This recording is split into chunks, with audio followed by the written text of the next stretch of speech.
দেখছো কত সুন্দর খেলছে। তোমরা আবলুকের খেলাটা বাইরে দেখলে, আর এটা হচ্ছে সে আবলুকের বাচ্চা, যে এটা হচ্ছে নর আর ওই যে ওটা হচ্ছে মাদি। আমার সেই পুরনো মাদি আবার নিয়ে এসেছি রিটার্ন বাড়িতে। তো বাড়ির জিনিস বাড়িতে থাক।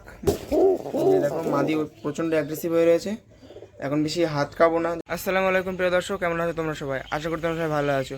তো দিনের শুরুতে আমার চ্যানেলে নতুন একটা ব্লগে তোমাদেরকে সকলকে জানাই স্বাগতম। তো চলো আজকে ভিডিওটা এখান থেকে কন্টিনিউ করা যাক।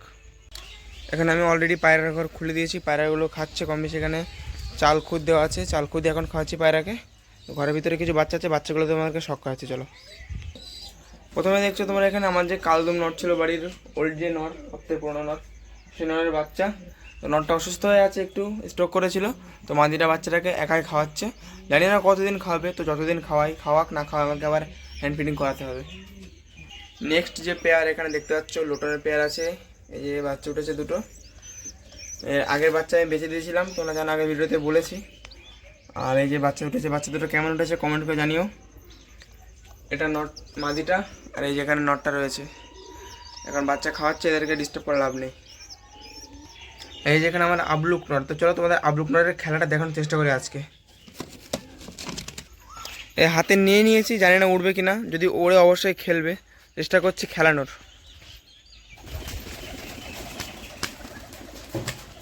দেখছো কত সুন্দর খেলছে। তো সবসময় খেলতে যায় না, নিজের মর্জি মতো খেলে। আর এখানে ভয় পেয়ে কিছু পেয়ে গাছে চলে গেছে, এদিকে ওই গাছে চলে গেছে, সমস্যা নেই, নেমে যাবে। আমি নতুন কিছু কবুতর কালেকশন করেছি, ও আমার বাড়ির যে পুরোনো সাদা মাদি, সে মাদিটা নিয়ে এসেছি। আর আবলুকের বাচ্চা উঠেছে, বাচ্চাগুলো তোমাদেরকে দেখাবো। মাদিটা দেখে তোমরা চিনতে পেরেছো, আমার সেই পুরোনো মাদি আবার নিয়ে এসেছি রিটার্ন বাড়িতে। তো বাড়ির জিনিস বাড়িতে থাক। মনটা খারাপ ছিল পায়রাটার জন্য আমার অনেক। পায়রাটা অনেক সুন্দর খেলে, অনেক সুন্দর ওড়ে। এটা একটা হাই ফ্লায়ারের পায়রা, তোমরা দেখে বুঝতে পারছো, চোখটা দেখে বুঝতে পারছো। মাদিটা শর্ট সাইজে আছে, হলে কী হবে, মাদিটার দম খুব। তো এই বাচ্চা রেজাল্ট করেছে আমার বাড়ি ভালোই, 6-7 ঘন্টা। আর এরা বেশি রেজাল্ট করেনি, এরা রেজাল্ট করেছে মিনিমাম 4 ঘন্টা, 4.5 ঘন্টা, খুব জোর 5 ঘন্টা এরা উড়েছে। আর এদের বাচ্চা 6-7 ঘন্টা করে উড়েছে আমার বাড়িতে। আর এই পায়রাটার জন্য আমার খুব খারাপ লাগছে। আমার বাড়ির সবথেকে পুরনো পায়রা, যার নাম রাজা, এটা আমার রাজা, একে আমি রাজা নাম দিয়েছিলাম। তো স্টক করার পর থেকে একটু দুর্বল না, একটু অতিরিক্ত দুর্বল আছে পায়রাটা, হাঁপাচ্ছে। তোমরা ভিডিওর মধ্যে নোটিস করছো, পায়রাটা কন্টিনিউ হাঁপাচ্ছে এখনও। তো তোমরা যদি এর কোনো ওষুধের নাম যেন আমার অবশ্যই কমেন্ট করে জানিও, কারণ এই পায়রাটা যদি কিছু হয়ে যায় আমার খুব খারাপ লাগবে। আমার সবথেকে পুরনো পায়রাটা বাড়ির। আরেকটা গুড নিউজ, যে আমি যে লাল ও সবুজের জোড়া নিয়ে এসেছিলাম, ডিম পেড়েছে, যেখানে ডিম আছে দেখানোর চেষ্টা করছি। এই যে দেখো মাদি প্রচণ্ড অ্যাগ্রেসিভ হয়ে রয়েছে, এখন বেশি হাত খাবো না যদি ডিম ফিম ফাটিয়ে দেয় আগে। তো তোমরা দেখছো এখানে রয়েছে আমার লোটন। এই যে লোটন দেখতে পাচ্ছ, দুটো বাচ্চা উঠেছে আবার। এখানে লোটন নটটা রয়েছে। আর এটা হচ্ছে ওই লাল মাদির জোড়াটা, লাল মাদির নয় যে এটা। তো বাচ্চা কেমন কাটবে জানি না, মাদির একটু লালচে টাইপের আছে, পিওর লাল কাট না, একটু লালচে টাইপের আছে, লাল মাছিয়া টাইপের। আর নটটা এখানে আছে, তোমরা দেখছো লটটা সবুজ আছে, শাক সবুজ কালার, আর বর্ডারটা লাল কালারের মধ্যে আছে। আর এই যে আমার এই কালপোড়া কালদমটা দেখছো, পায়রাটা অতিরিক্ত ভারী গাইজ। পায়রাটা আমি কীভাবে হালকা করব আমার কমেন্ট করে জানিও। পায়রাটা ঠিকভাবে উঠতে পারে না, তো এর জন্য উঠতে পারে না, ঘরে থেকে আরও ভারী হয়ে যাচ্ছে। এর কি খাবার দেবো না দেবো, তো পায়রার ওজন আমি কোনোদিন কমাইনি খাবার মেনটেন করে। তো তোমরা যদি কেউ জেনে থাকো অবশ্যই আমাকে কমেন্ট করে জানিও, যাতে পায়রাটার ওজনটা আমি কমাতে পারি।